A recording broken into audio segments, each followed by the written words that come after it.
Everyone, स्वागत है आपका रेप्लिका वर्ल्ड में। तो आज हम लोग पढ़ने वाले हैं क्लास 11 बायोलॉजी का chapter 3 which is plant kingdom.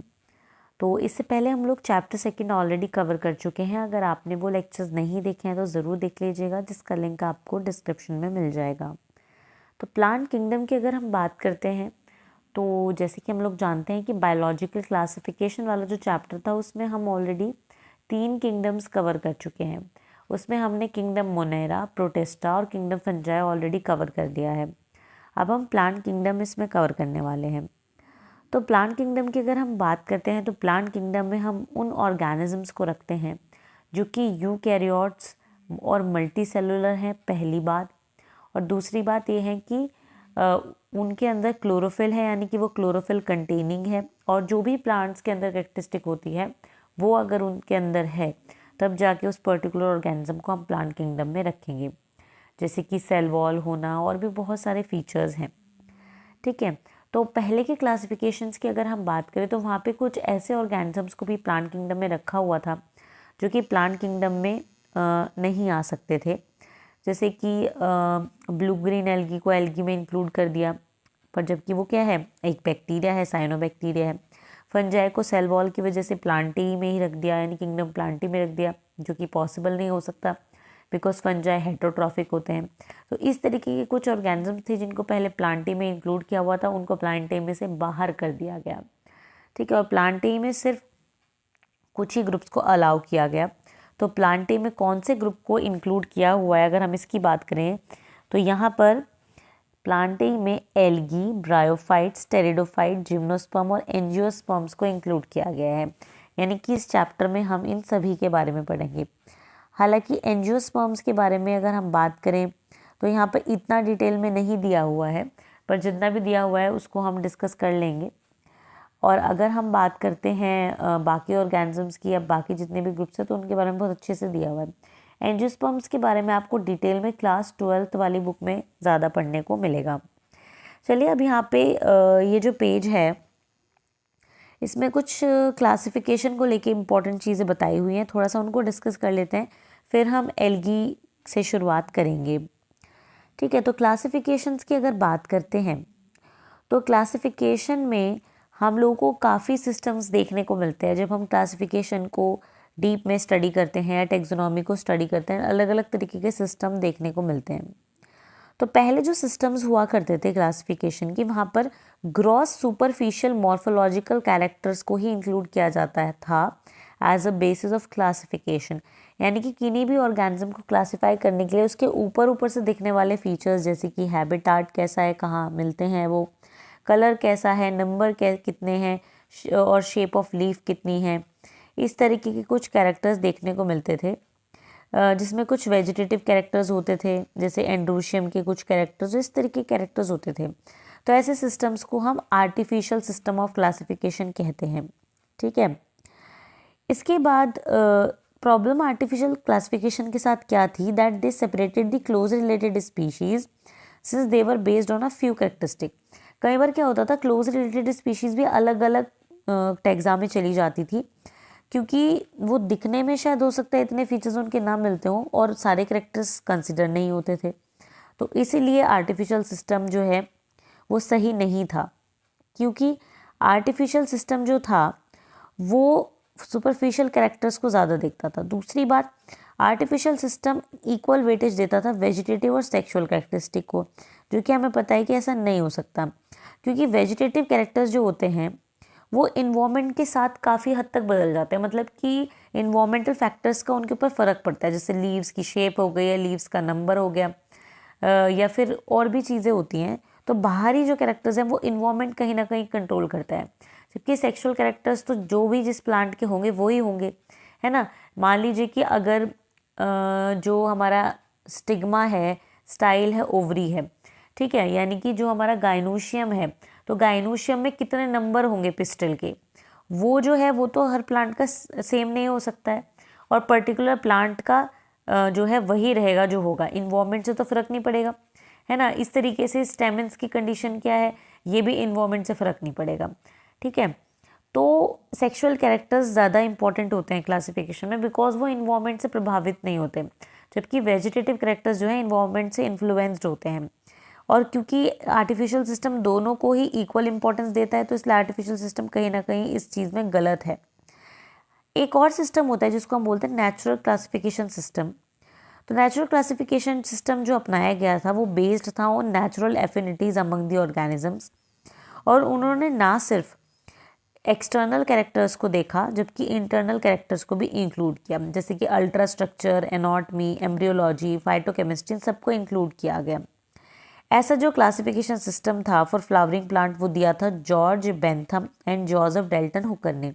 ये क्वेश्चन भी आया था कि natural system of classification angiosperms के लिए, फ्लावरिंग प्लांट्स के लिए किसने दिया था? George Bentham and Joseph Dalton Hooker इसका आंसर है। नेक्स्ट आता है कि और कौन सी क्लासिफिकेशन सिस्टम्स हैं। तो आजकल एक और क्लासिफिकेशन सिस्टम अपनाया जाता है जिसको फाइलोजेनेटिक क्लासिफिकेशन सिस्टम कहते हैं, जो कि इवोल्यूशनरी रिलेशनशिप्स के ऊपर बेस्ड होता है। यानी कि जो भी डिफरेंट ऑर्गेनिजम्स को क्लासिफाई किया जा रहा है, देखा जाता है कि कौन से ऑर्गेनिजम्स के कॉमन एंसेस्टर्स हैं और किसके नहीं हैं। और ऐसा माना जाता है कि जिनके कॉमन एंसेस्टर्स हैं उनमें सिमिलैरिटीज़ है और उनको सेम टैक्सा में रखा जाता है। ठीक है, इसी तरीके से न्यूमेरिकल टेक्सोनॉमी भी है जो कि आजकल यूज़ की जाती है, जिसको कंप्यूटर्स का इस्तेमाल करके किया जाता है। इसमें ऑब्जर्वेबल कैरेक्टर्स की बेसिस पर देखा जाता है और हर एक कैरेक्टर को नंबर और कोड दिया जाता है। तो यहाँ पे हर एक कैरेक्टर को इक्वल इम्पोर्टेंस दी जाती है और इस तरीके से क्योंकि हम कंप्यूटर्स का यूज़ कर रहे हैं, नंबर असाइन कर रहे हैं, तो एक बार में ही हंड्रेड्स ऑफ कैरेक्टर्स इंक्लूड हो जाते हैं और सही तरीके से क्लासिफिकेशन भी हो जाता है। इसके अलावा साइटोटेक्सोनॉमी भी इंक्लूड की जाती है आज की क्लासिफिकेशन में, जो कि साइटोलॉजिकल इन्फॉर्मेशन के ऊपर बेस्ड होती है, जैसे कि क्रोमोसोम नंबर कितने हैं उस सेल में। ठीक है, यानी जिसको भी हम ऑर्गेनिज्म को क्लासिफाई कर रहे हैं उसमें कितने क्रोमोसोम्स होते हैं, स्ट्रक्चर क्या होता है, क्रोमोसोम का बिहेवियर क्या होता है। आजकल कीमोटेक्सोनॉमी को भी देखा जा रहा है, जिसमें कि केमिकल कॉन्स्टिट्यूएंट्स जो हैं प्लांट के उनको यूज़ किया जाता है, उनको देखा जाता है टू रिजॉल्व कन्फ्यूजन्स। ठीक है, तो इस तरीके की चीज़ें की जा रही हैं। तो ये आप समझ गए होंगे बेसिक आइडियाज़ का। अब हम बात करेंगे एल्गी और बाकी अगले ग्रुप्स के बारे में। तो आज के इस लेक्चर में हम सिर्फ एल्गी ग्रुप को कवर करेंगे, बिकॉज एक साथ इतना सारा कवर कर पाना मुश्किल है एक वीडियो में। नेक्स्ट वीडियोज़ में हम ब्रायोफाइट, टेरिडोफाइट्स और जिम्नोस्पर्म, एंजियोस्पर्म्स को भी कवर कर लेंगे। ठीक है, आगे बढ़ते हैं और पढ़ते हैं हम एल्गी के बारे में। तो प्लांट किंगडम का सबसे पहला ग्रुप है एल्गी। एल्गी जो होते हैं वो chlorophyll bearing, simple thalloid, autotrophic and largely aquatic organisms होते हैं। यहाँ से आपको समझ में आ गया होगा मेरे हिसाब से कि आई थिंक आपको समझ में आ गया होगा कि इस चीज़ का कहने का मतलब क्या है कि एल्गी जो होते हैं वो क्लोरोफिल बियरिंग होते हैं, यानी उनके में क्लोरोफिल होता है, उनके अंदर सिंपल होते हैं, थैलॉइड होते हैं, ऑटोट्रॉफिक होते हैं ये, और लार्जली एक्वेटिक होते हैं। ठीक है, ऑटोट्रॉफिक मतलब कि अपना फूड खुद बना सकते हैं और ज़्यादातर ये पानी वाली जगहों पर पाए जाते हैं। इनकी जो बॉडी होती है वो सिंपल होती है और थैलॉइड होती है। थैलॉइड का मतलब ये है कि इनमें कोई रूट शूट और लीव्स वगैरह नहीं होती हैं, थैलस होता है जैसे। ठीक है, इसके बाद हम बात करते हैं हैबिटाट की कि क्या क्या हैबिटाट होता है, क्या चीज़ें होती हैं इसमें। तो अगर हम हैबिटाट की बात करते हैं तो जो एल्गी होते हैं वो मेनली क्या होते हैं, एक्वेटिक होते हैं। ठीक है, और they can be present in fresh water और मरीन वाटर, डीप सी और brackish water in river, ponds, lakes etcetera. ये है कि जो एल्गी होते हैं वो ज़्यादातर पानी वाले इलाकों में पाए जाते हैं या मॉइस्चर में पाए जाते हैं। ये फ्रेश वाटर में मिल सकते हैं, मरीन वाटर में भी मिल सकते हैं, और जैसे कि डीप सी में भी मिल सकते हैं, मरीन वाटर का मतलब ये है, और ब्रैकिश वाटर यानी जहाँ पे नमकीन पानी और जो नॉर्मल फ्रेश वाटर होता है वो मिक्स होते हैं, उसको ब्रैकिश वाटर कहते हैं। ठीक है, तो फ्रेश वाटर का मतलब क्या है कि रिवर में, पॉन्ड्स में, लेक्स में मिल सकते हैं, और मरीन वाटर का मतलब है कि डीप सी या ब्रैकिश वाटर में मिल सकते हैं। अगर और हैबिटाट्स की बात करें कि और एल्गी कहाँ कहाँ मिल सकते हैं, तो बहुत सारे ग्रीन एल्गी के मेंबर्स होते हैं। ठीक है, और ब्लू ग्रीन एल्गी जो एक्चुअली में वैसे तो साइनोबैक्टीरिया में इंक्लूडेड होती हैं। ठीक है, ये कहाँ मिलते हैं, मॉइस्ट सॉइल में या मॉइस्ट वुडन लॉग्स में, मॉइस्ट स्टोन्स में भी मिल सकते हैं। अगर हम और कुछ स्पेशलाइज्ड हैबिटाट्स की बात करते हैं कि और एल्गी कहाँ मिल सकते हैं, तो कुछ एल्गी ऐसे होती हैं जो क्रायोफाइट्स होती हैं। ठीक है, क्रायोफाइट्स का मतलब क्या होता है? क्रायोफाइट्स का मतलब ये है कि ऐसी कुछ एल्गीज जो कि कहाँ मिलती हैं, हमें आइस पे ग्रो करती हुई मिलती हैं। एग्जाम्पल है क्लेमाइडोमोनास येलोस्टोनेंसिस। क्लेमाइडोमोनास की जो स्पीसीज है ये आइस पर ग्रो करती है। नेक्स्ट हमारे आते हैं थर्मोफाइट्स। थर्मोफाइट्स की अगर बात करते हैं तो ये ब्लू ग्रीन एल्गी होते हैं और ये हॉट स्प्रिंग्स में ग्रो करते हैं। ठीक है, इसके बाद बात आती है एपीफाइट्स की, जो तीसरे तरीके का स्पेशलाइज हैबिटेट है। तो एपीफाइट्स वो होते हैं जो ऐसी एल्गी जो कि they are found grown on other plants, ये दूसरे प्लांट्स पर ग्रो करते हैं, इसलिए इनको एपीफाइट्स कहते हैं। एग्जाम्पल है क्लैडोफोरा, ओएडिगोनियम। ठीक है, इसके बाद नेक्स्ट आते हैं सिम्बायोन्ट्स। सिम्बायोन्ट्स की बात करें तो ऐसी एल्गी जो कि दूसरे ऑर्गेनिजम्स के साथ सिम्बायोटिक यानी म्यूचुअल रिलेशनशिप में रहती हैं, जिसमें दूसरी स्पीशीज़ का भी फ़ायदा होता है और इनका भी फ़ायदा होता है। जैसे कि कुछ एल्गी हैं क्लोरेला नोस्टो, ये सिम्बायोटिक रिलेशनशिप में रहती हैं फंजाई के साथ में, और इसको क्या कहा जाता है, इस एसोसिएशन को लाइकेंस कहा जाता है। कुछ एल्गी जो है स्लोथ बियर के ऊपर भी ग्रो करते हैं। स्लोथ बियर जो है स्लोएस्ट एनिमल है अगर बड़े एनिमल्स में देखा जाए, तो आपको पता ही होगा जो बहुत स्लो चलता है, पेड़ों पे चढ़ता रहता है, वही स्लोथ बियर। उसकी बॉडी पे भी एल्गी आपको उगी हुई मिलेंगी। कुछ एल्गी पैरासाइट्स भी होते हैं। ठीक है, जो कि कहाँ ग्रो करते हैं, जो कि ग्रो करते हैं हमारे किसी और प्लांट के ऊपर। अब बात करते हैं हम स्ट्रक्चर की। तो अगर हम स्ट्रक्चर की बात करते हैं तो एल्गी जो होते हैं सिंपल ऑर्गेनिजम्स होते हैं। सिंपल का मतलब ये है कि ये थैलॉइड है, ना तो इनके पास स्टेम है, ना इनके पास लीव्स हैं, ना रूट है। ठीक है, तो बस एक सिंपल थैलस है। ये सिंपली मल्टी सेलुलर होते हैं, बट कुछ एल्गी यूनिसेलुलर भी होती हैं। जो एल्गी यूनिसेलुलर होती हैं उनको हम कई बार प्रोटिस्टा में भी पढ़ते हैं कुछ बुक्स में। तो एल्गी की अगर बात करते हैं कि स्ट्रक्चर कैसा होता है, तो इसका फॉर्म और साइज़ अलग अलग हो सकता है। ये यूनिसेलुलर भी हो सकते हैं, यानी कि सिंगल सेल्ड भी हो सकते हैं, मल्टी सेलुलर भी हो सकते हैं। अगर ये मल्टी सेलुलर होते हैं तो मल्टी सेलुलर में इनका स्ट्रक्चर फिलामेंटस भी हो सकता है, कॉलोनियल भी हो सकता है, या पैरेनकाइमेटस भी हो सकता है। ठीक है, सबसे पहले यूनिसेलुलर फॉर्म्स के बारे में बात करते हैं। जैसे आप सबसे पहले देख भी सकते हैं यूनिसेलुलर फॉर्म में क्लेमाइडोमोनास का एक एग्जाम्पल लिया गया है। तो यूनिसेलुलर में क्या होगा, एक सेल होगा। तो क्लेमाइडोमोनास से आप देख सकते हैं which is a green algae. यहाँ पर आपको एक सेल मिलेगा जिसमें यूकैरियोटिक सेल है, इसलिए सेल वॉल वगैरह भी होगी, सब कुछ होगा।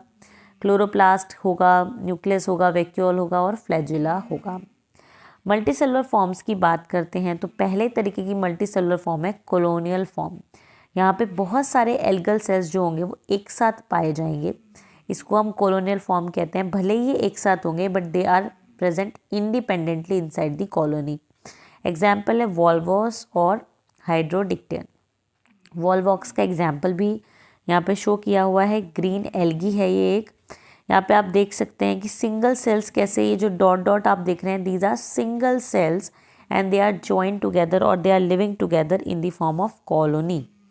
नेक्स्ट जो तरीका आता है या फिर कहीं दूसरे तरीके की मल्टी सेलुलर फॉर्म आती है, दिस इज पाल्मेलॉइड। पाल्मेनॉइड में क्या होता है, वेजिटेटिव सेल्स होते हैं एल्गी के। ठीक है, these are surrounded by mucilaginous matrix. Example है टेट्रास्पोरा। फिलामेंटस में क्या होता है, most of the algae forms are filaments. ठीक है, फिलामेंट्स मतलब फिलामेंट की फॉर्म में होती है। ज़्यादातर एल्गल जो होते हैं वो फिलामेंटस फॉर्म में ही होते हैं। अब जो फिलामेंट्स हैं ये फ्री फ्लोटिंग भी हो सकते हैं जैसे स्पायरोगायरा, अनब्रांच्ड भी हो सकते हैं जैसे कि यूलोथ्रिक्स, और ब्रांच भी हो सकते हैं जैसे कि क्लैडोफोरा। तो यहाँ पे आप देख सकते हैं कि एग्जाम्पल भी दिया हुआ है अनब्रांच्ड किसका, फाइबर या फिलामेंट का। तो यहाँ पे यूलोथ्रिक्स ग्रीन एल्गी कुछ इस टाइप का स्ट्रक्चर होता है। फिर एक पॉलीसिफोनिया है जो कि ब्रांच्ड स्ट्रक्चर होता है, फिलामेंटस तो है but branched just like a plant. तो यहाँ पे आप देख सकते हैं पॉलीसिफोनिया ऐसा है बिल्कुल। नेक्स्ट फॉर्म आती है पैरेनकाइमेटस। पैरेनकाइमेटस फॉर्म में क्या होता है, जो थैलस होता है ये ऑर्गेनाइज होता है एक अलग ही तरीके से, जहाँ पर एक होल्ड फास्ट होता है, एक इसके अलावा होल्ड फास्ट बिल्कुल जैसा होता है जैसे कि रूट, स्टाइप जैसे कि एक स्टेम, और फ्रॉन्ड यानी जैसे कि एक लीफ, इस तरीके का होता है। ठीक है, तो ये जो आपको देखने को मिलता है ये ब्राउन एल्गी के मेंबर्स में देखने को मिलता है, जैसे सारगासम लेमिनेरिया में। ठीक है, इसके अलावा रेड एल्गी पोरफायरा में भी देखने को मिलता है, और ग्रीन एल्गी जैसे कि कारा में भी ये देखने को मिलता है। अब इसमें एक डायग्राम भी दिया हुआ है, आप राइट हैंड साइड वाला देखेंगे तो आपको समझ आएगा। फ्रॉन्ड है, स्टाइप है, होल्ड फास्ट है, ये लेमिनेरिया यानी एक ब्राउन एल्गी का एग्जाम्पल शो किया हुआ है। साइज़ ऑफ एल्गी की अगर बात करते हैं तो एल्गी का साइज़ भी बहुत डिफरेंट होता है, जैसे शेप्स डिफरेंट होती हैं एल्गी टू एल्गी, ऐसे साइज़ भी डिफरेंट हो सकता है। तो साइज़ की अगर बात करते हैं तो कोई सेल तो बहुत छोटा भी हो सकता है, माइक्रोस्कोपिक हो सकता है, और कुछ एल्गी ऐसे होते हैं जो कि 100 मीटर तक भी बड़ी हो सकती है, लंबी हो सकती हैं। तो साइज़ वेरी करता है। अब धीरे धीरे हम बढ़ते हैं इसमें और टाइप ऑफ एल्गी पे चलते हैं। तो यहाँ पे बेसिकली 3 क्लासेस में एल्गी को डिवाइड किया हुआ है, क्लोरोफाइसी, फियोफाइसी एंड रोडोफाइसी। एक एक करके सभी क्लासेस के मेन जो कैरेक्टरिस्टिक हैं उनको समझेंगे। हैबिटाट की अगर बात करते हैं तो जो ग्रीन एल्गी यानी क्लोरोफाइसी क्लास से बिलोंग करने वाली एल्गी हैं वो फ्रेश वाटर में पाई जाती हैं, या ब्रैकिश वाटर में पाई जा सकते हैं, या सॉल्ट वाटर में भी पाई जा सकती हैं। प्लांट बॉडी की अगर बात करते हैं तो प्लांट बॉडी में भी यूनिसेलुलर और कॉलोनियल और फिलामेंटस। अगर हम सेल वॉल के बारे में बात करते हैं तो cell wall usually have a rigid cell wall, और इसमें जो इनर लेयर होता है वो सेलुलोज से मिलके बना हुआ होता है, और आउटर लेयर जो है क्या होता है, पैक्टोज होता है उसमें, यानी कि जो इनकी सेल वॉल होगी वो सेलुलोज से मिलके बनी हुई होगी और उसके ऊपर एक पैक्टोज की लेयर होगी, and they have an outer layer of पैक्टोज। Flagella की अगर हम बात करते हैं तो जो फ्लैजिला होता है, the flagella are apical in position, flagella ऊपर होता है, एपिकल होता है, और इक्वल इन साइज होता है, और 2 to 8 इन नंबर होता है। ये बहुत ही इंपॉर्टेंट पॉइंट्स हैं, ये आपको ध्यान रखने हैं। एपिकल का मतलब क्या है, जैसे अभी हमने ऊपर एग्जाम्पल देखा था क्लेमाइडोमोनास का, तो उसमें फ्लैजिला कहाँ था, ऐसे ऊपर की तरफ था। तो एपिकल का मतलब है कि हेड पर होगा फ्लैजिला, ठीक है, और इक्वल होंगे जितने भी फ्लैजिला होंगे तो इक्वल साइज के होंगे। ठीक है, पहली चीज़ हेड पर होंगे यानी एपिकल होंगे, दूसरी चीज़ इक्वल इन साइज होंगे, और तीसरी चीज़ 2 से 8 नंबर तक के हो सकते हैं, मतलब 2 भी हो सकते हैं फ्लैजिला, 8 तक हो सकते हैं, 2 या 3 या 8 इस तरीके से हो सकते हैं। पिगमेंट की अगर बात करते हैं तो पिगमेंट इसमें क्लोरोफिल ए और बी होता है, अल्फा बीटा गामा कैरोटिनॉइड्स होते हैं, और लाइकोपीन भी होते हैं। क्लोरोप्लास्ट की अगर बात करते हैं, क्लोरोप्लास्ट इनका डिस्कॉइड हो सकता है, प्लेट लाइक हो सकता है, रेटिकुलेट, कप शेप, स्पायरल और रिबन शेप, इतनी डिफरेंट तरीके के शेप्स हो सकते हैं। It depends on the type of species. Storage body की बात करते हैं तो स्टोरेज बॉडी जो है, these are pyrenoids, storage body is pyrenoid located in the chloroplast. Pyrenoids contain protein beside starch, तो पायरेनॉइड की फॉर्म में स्टोर रहते हैं, और स्टोरेज क्या है, पायरेनॉइड जो होते हैं हमारे क्लोरोप्लास्ट में लोकेटेड होते हैं। Pyrenoids are located in the chloroplast, और पायरेनॉइड में स्टार्च की फॉर्म में जो फूड है वो स्टोर रहता है, प्रोटीन भी होता है वैसे तो इसके अंदर। कुछ ऐसे भी फॉर्म्स होते हैं जो कि ऑयल ड्रॉपलेट्स की फॉर्म में अपने खाने को स्टोर करते हैं। कुछ एग्जाम्पल्स हैं ग्रीन एल्गी के, Chlamydomonas, Volvox, Ulothrix, spirogyra and कारा।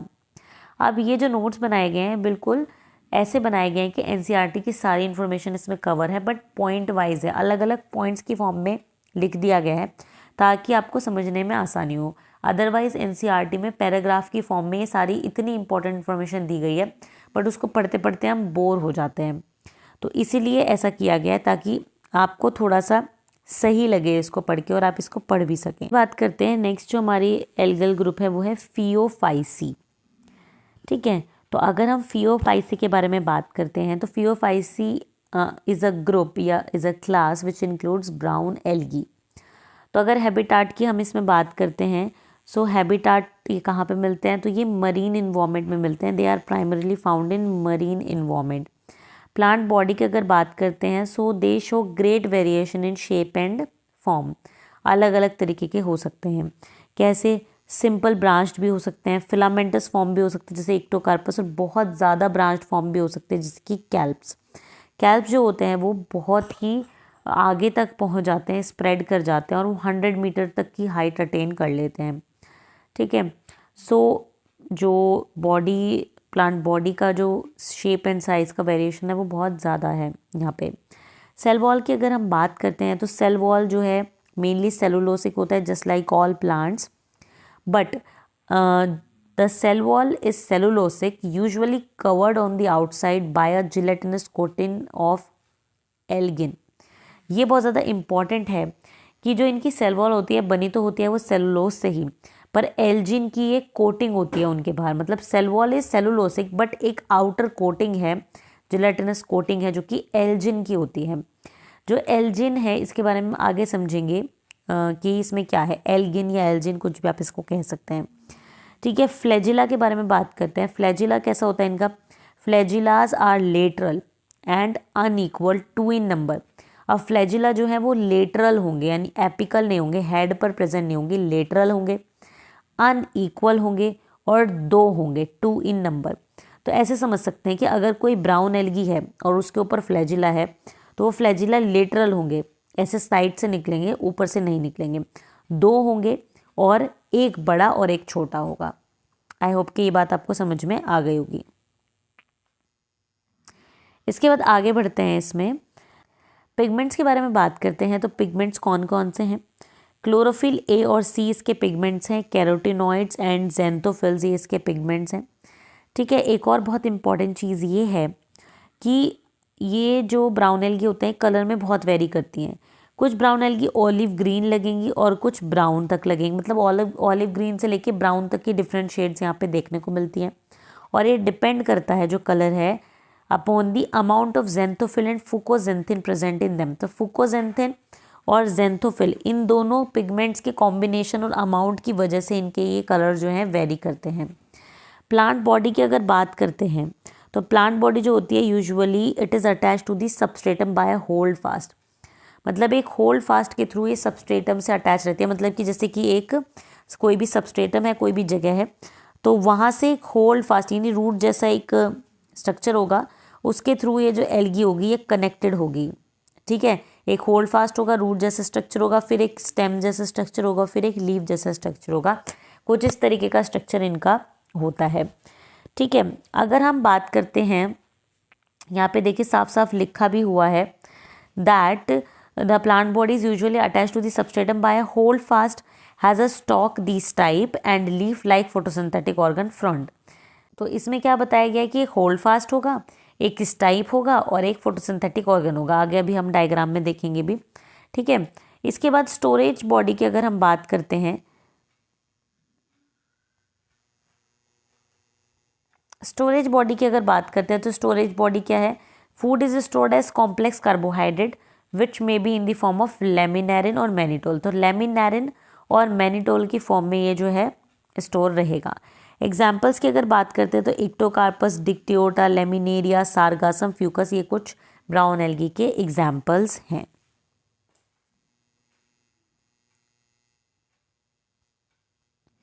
यहाँ पे आप डायग्राम भी देख सकते हैं, डिक्टियोटा का डायग्राम दिया हुआ है। ठीक है, इसके अलावा फ्यूकस का एग्जाम्पल दिया हुआ है, डायग्राम दिया हुआ है which is also a brown algae.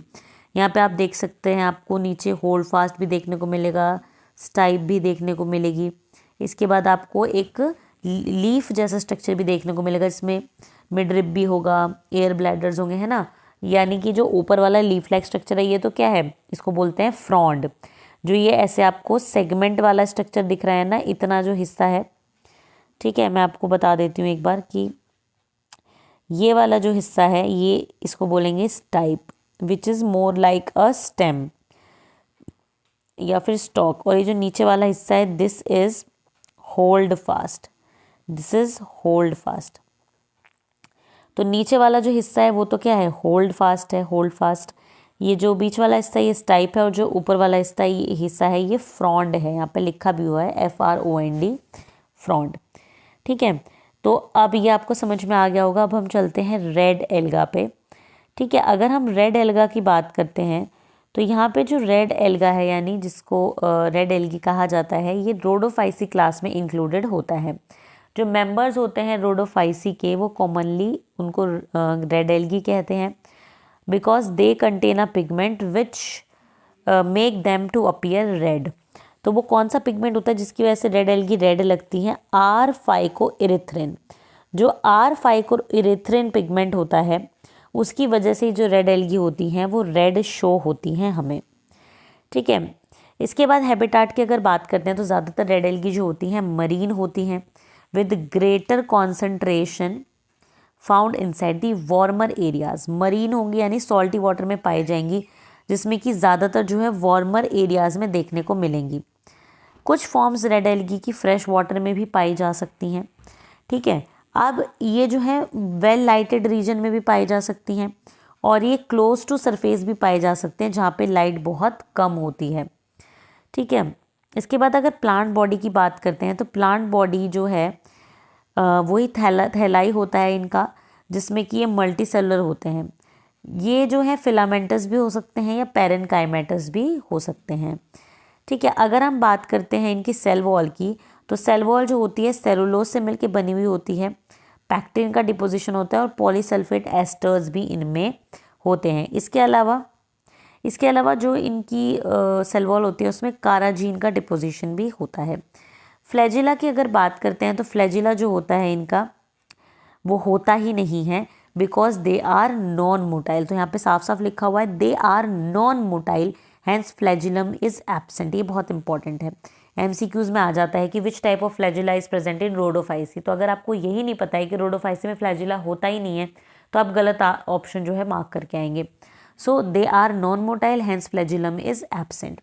Pigments की बात करते हैं अगर, तो पिगमेंट्स में कौन कौन से पिगमेंट्स है, क्लोरोफिल ए और डी। जैसे हमने देखा कि क्लोरोफाइसी में क्या था, ए और बी था क्लोरोफिल।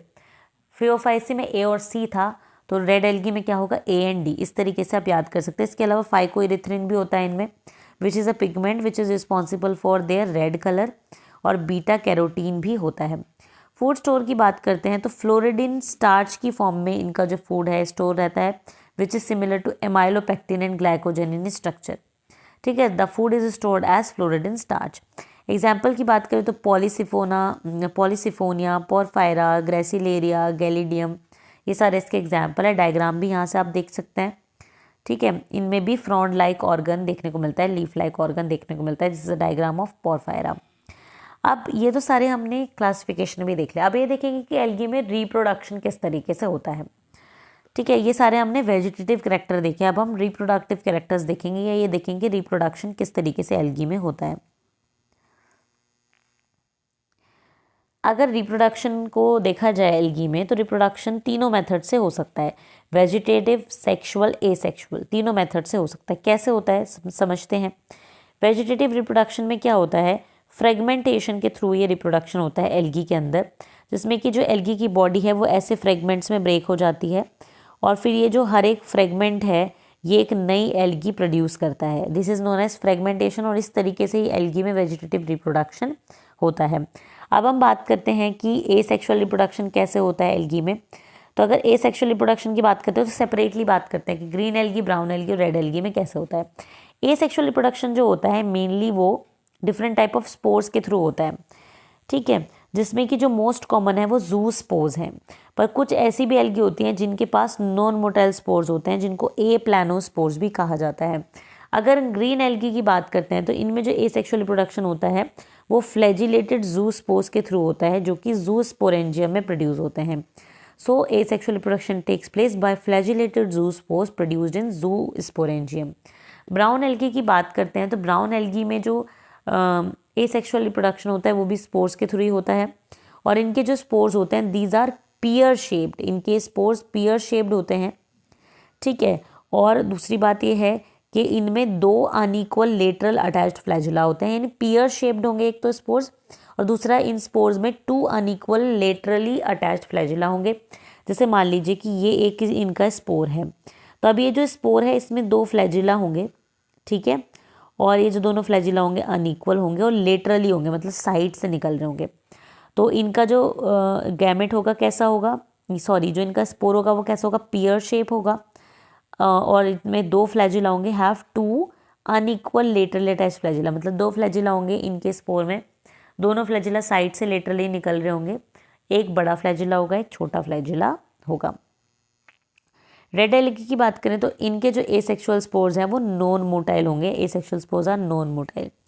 नेक्स्ट बात करते हैं हम सेक्सुअल स्पोर्स के बारे में। सेक्सुअल रिप्रोडक्शन की अगर बात करते हैं तो sexual reproduction takes place through fusion of two gametes, है ना, ये बात हमें पता ही है कि सेक्सुअल रिप्रोडक्शन होगा ही तभी जब दो गैमेट क्या होंगे, फ्यूज होंगे। ये जो गैमेट्स होते हैं ये फ्लैजिलेटेड हो सकते हैं और सिमिलर इन साइज हो सकते हैं। मतलब ये जो गैमेट्स प्रोड्यूस हो रहे हैं ये फ्लैजिलेटेड और सिमिलर इन साइज हो सकते हैं, जैसे कि यूलोथ्रिक्स में होता है। ठीक है, इसके अलावा non flagellated but similar in size हो सकते हैं, जैसे कि स्पायरोगायरा में हो सकता है। ठीक है, ये जो टाइप का रिप्रोडक्शन होता है जहाँ पे जो गैमेट्स हैं वो साइज में सिमिलर हैं, चाहे फ्लैजिलेटेड हो या नॉन फ्लैजिलेटेड हो, बट साइज में सिमिलर हैं, ऐसे रिप्रोडक्शन को हम आइसोगैमस बोलते हैं, आइसोगैमस रिप्रोडक्शन। ठीक है, इसके अलावा कुछ ऐसे एल्गी भी होती हैं जहाँ पर गैमेट्स डिसिमिलर इन साइज होते हैं। ऐसे जो रिप्रोडक्शन होता है उनको एन आइसोगैमस रिप्रोडक्शन कहते हैं। एग्जाम्पल है यूडोरेना इसका। इसके बाद फिर कुछ ऐसे भी एल्गी हैं जिनके अंदर जो गैमेट्स होते हैं उनमें एक गैमेट लार्ज साइज का होगा और नॉन मोटाइल होगा, जो कि ज़्यादातर फीमेल गैमेट होता है, और दूसरा गैमेट स्मॉलर होगा यानी छोटा होगा और मोटाइल होगा, जो कि ज़्यादातर मेल गैमेट होता है। ऐसे रिप्रोडक्शन को oogamous रिप्रोडक्शन कहते हैं। एग्जाम्पल है Volvox and Fucus. I hope कि ये बात आपको समझ में आ गई होगी। अब देखते हैं कि सेक्सुअल रिप्रोडक्शन कैसे होता है डिफरेंट कैटेगरीज में। अगर ग्रीन एल्गी की हम बात करते हैं तो ग्रीन एल्गी में जो रिप्रोडक्शन होता है वो आइसोगैमस भी हो सकता है, एन आइसोगैमस भी हो सकता है और oogamous भी हो सकता है। ब्राउन एल्गी की अगर बात करते हैं तो इनके जो गैमेट्स होते हैं पियर शेप के होते हैं, जिसमें कि 2 फ्लैजिला होते हैं। ठीक है, इसके जो कि लेटरली निकलते हैं। इसके अलावा यूनियन ऑफ गैमेट्स जो होती है वो वाटर में होगी। यूनियन ऑफ गैमेट में टेक्स प्लेस इन वाटर और विद इन oogoनियम। तो इनका जो यूनियन है गैमेट्स का वो पानी में भी हो सकता है और जो फीमेल पार्ट है यानी oogoनियम है उसके अंदर भी हो सकता है। तो ये oogoनियम वाली बात oogamous स्पीशीज़ के लिए ट्रू है। रोडोफाइसी की अगर बात करते हैं यानी रेड एल्गी की, तो रेड एल्गी जब सेक्सुअली रिप्रोड्यूस करते हैं तो उनके गैमेट्स नॉन मोटाइल होते हैं। सेक्सुअल रिप्रोडक्शन oogamous होता है।